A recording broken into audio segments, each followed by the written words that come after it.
This is ChangeMakers with Katie Gore, finding the right solutions for the affordable housing community. Today's ChangeMaker is Jillian Copeland, the founder of Main Street Connect, an inclusive, community-centered residential development where 25% of the apartments are designed and designated for adults with disability. Jillian, thank you for joining me today. Hi, Katie. Thank you so much for having me. I am so excited to have you on this podcast for a variety of reasons, both professional and personal. But as unique and innovative as Main Street is, it's equally interesting that the path of what led you here today. So I want to start there with the sequence of life events that led you to be a founding innovator for Main Street. Thank you, Katie. Let's see, how long do you have today? Exactly. Right? So let's see. Let's start with that I have 4 sons. They are almost all in their early 20s. And my third son, Nickel, is 21, and he was born with some developmental issues and a seizure disorder that is pretty significant. I guess how I got here, it's kind of a long path here, but how I got here is really becoming educated and finding or not finding opportunities for him through his life that I felt were needed for him to live a full quality, great, purposeful, meaningful life. And that really started when he was younger. It started with finding a school for him. Even a preschool was a difficult find for a kid with seizures and behaviors and, some communication challenges. It wasn't easy. Then when he was about 6, he was in a school in DC, and it really wasn't meeting his needs, and he wasn't thriving. And I'm an educator by trade, probably by nature too.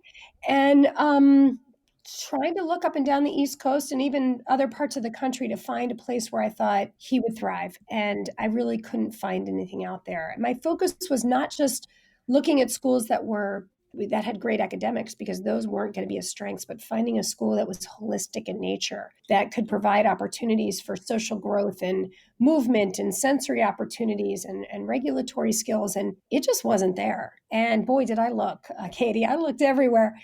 So I came to my husband and said, my amazing husband, by the way, and said, guess what? We need to start something for him. We've got one chance while he's a child to make him feel good about himself and his skills.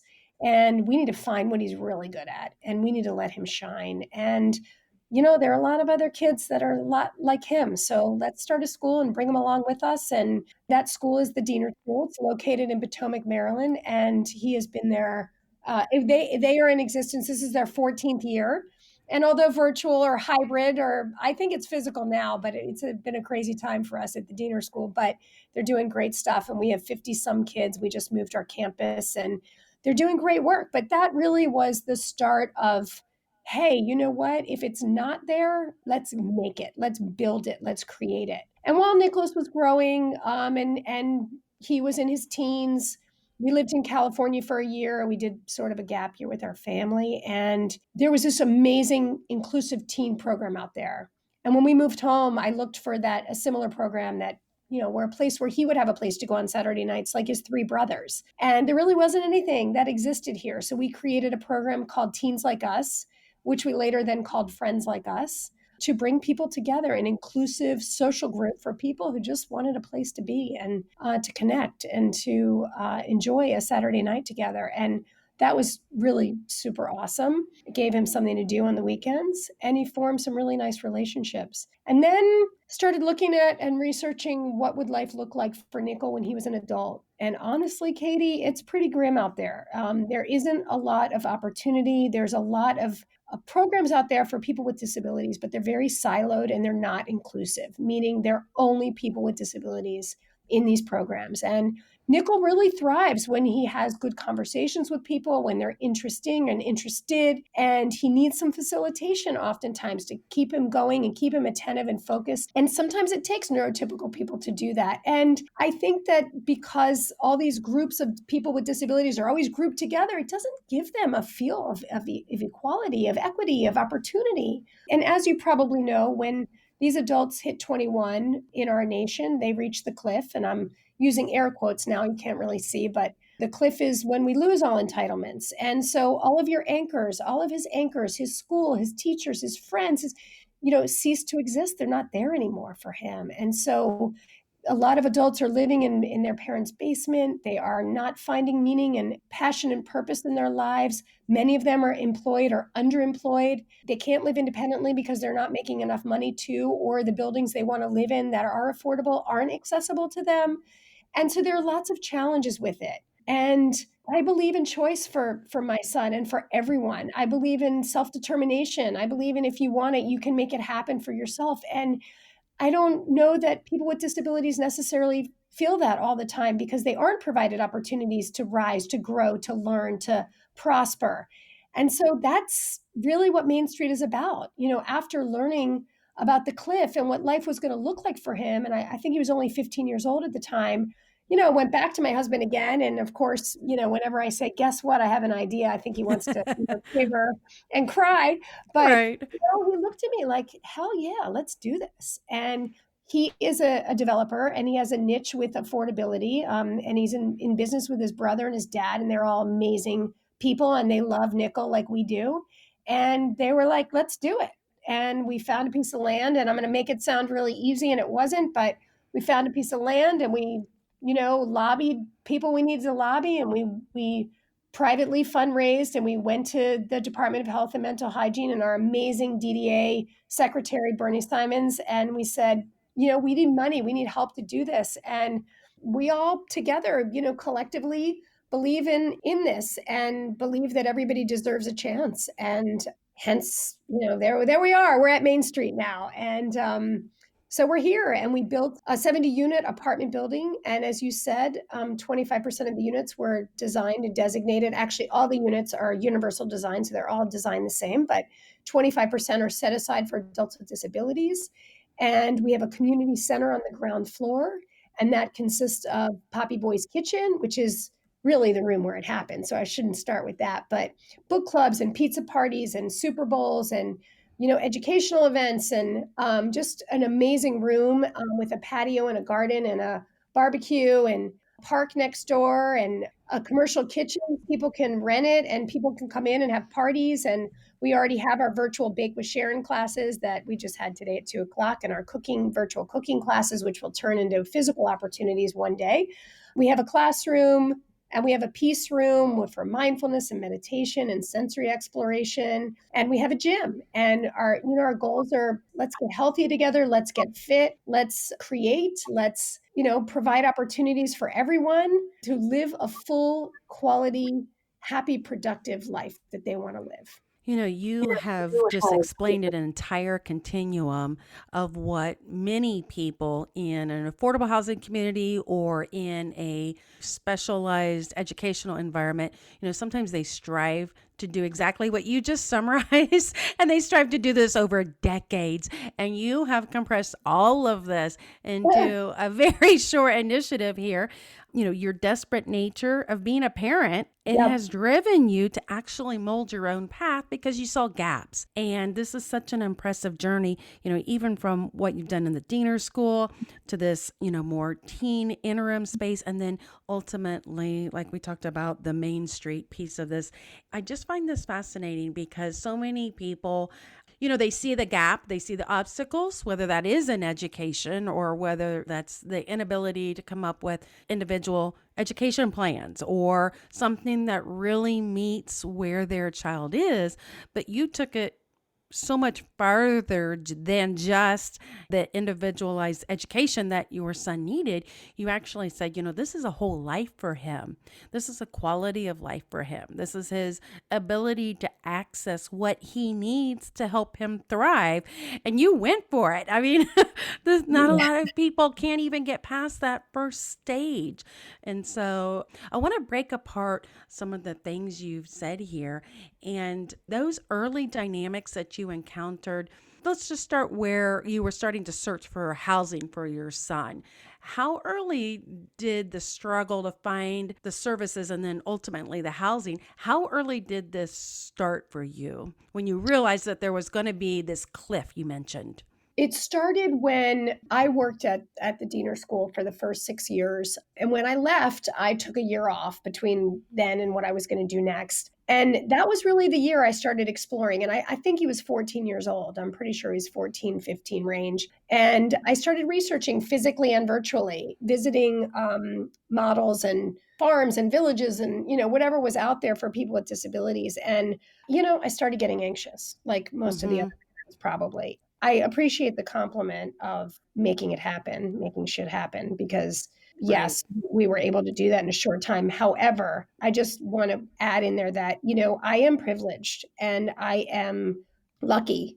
And, I have a husband who's unbelievable and he's in this field. And, I have people around me and my family and my mom and my kids and, and my in-laws and, everyone's on board. They're all on board with Nickel. And because they're all really good people and they care about the collective community as well. And I think, being born into this family and being so lucky and, and having a good education and all of these things have really allowed me to be in this spot. So I just want to kind of Mm-hmm. start with that because I do think there are other mothers out there that might feel a little defeated, like I wanted to do this, or I feel like I can. Well, some of us can, and some of us have opportunities to do that, and others don't. And so I didn't want anybody to feel defeated because we're all here to help each other rise and support each other. So he was about 14, 15, and we really started looking at what was out there, like I said. And when I moved back home, I lived in Los Angeles for 10 months. And when I moved back home, Nickel was 15, 16 at the time. I figured, all right, well, this doesn't look great, what's out there around the country, but I'm going to look locally. I mean, we live in this amazing, as you know, this amazing area in Montgomery County. I know you had Stacy Spam on other people Yep. before, and we have this progressive, amazing mindset here of collectivity, of caring, of citizenship. And I'm sure there's good stuff out here, right? So I started looking around and I started researching by meeting people and finding adults with disabilities and their families and saying, can I come interview for you an hour? Can I buy you a cup of coffee? Can I buy you a glass of wine, which most mothers would want?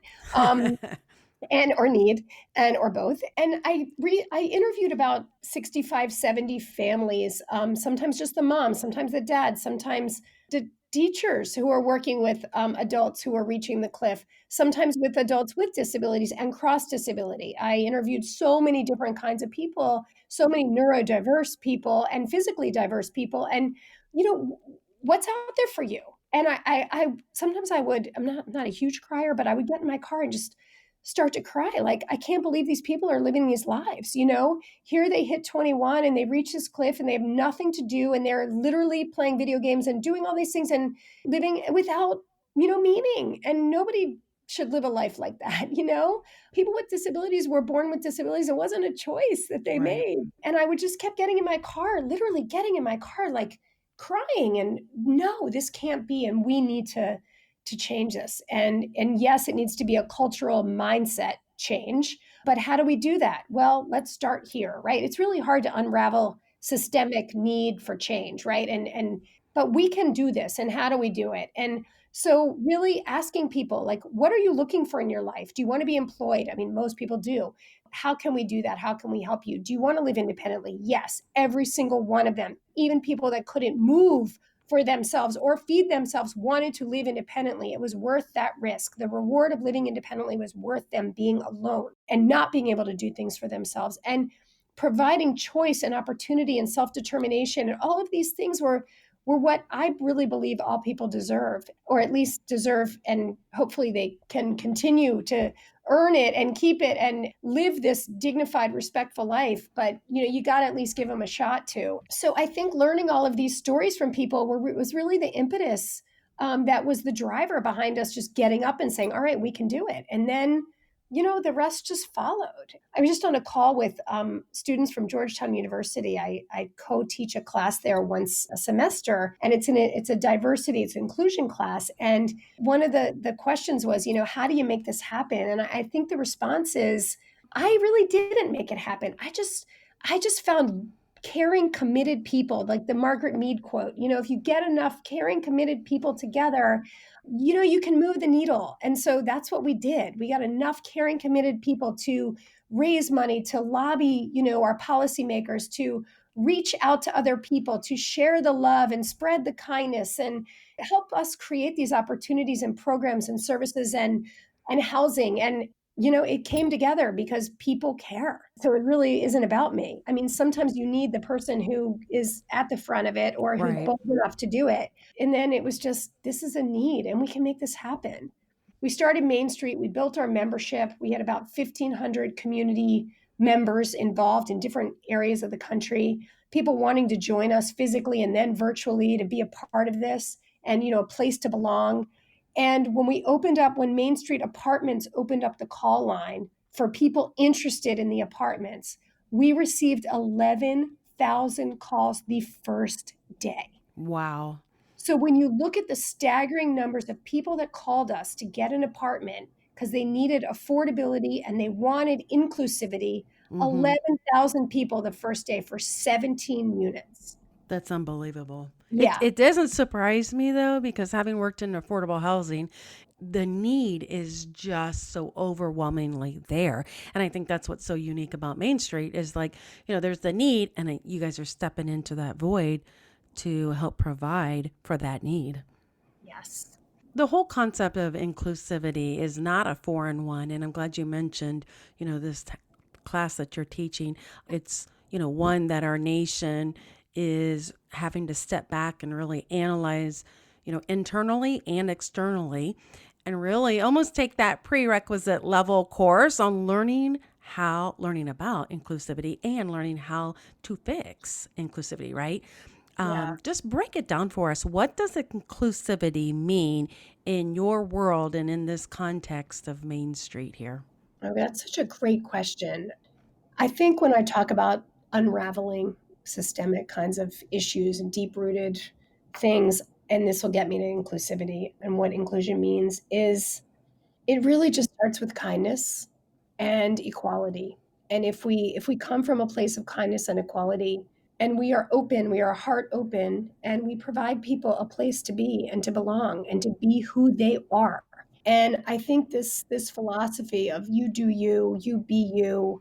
I think the millennials are doing this really well, and I'm really proud of this generation for that. But you be you, and you're accepted for who you are at that very moment. And when you have that, that means that inclusion is really an opportunity for everyone to be a part of something bigger than themselves.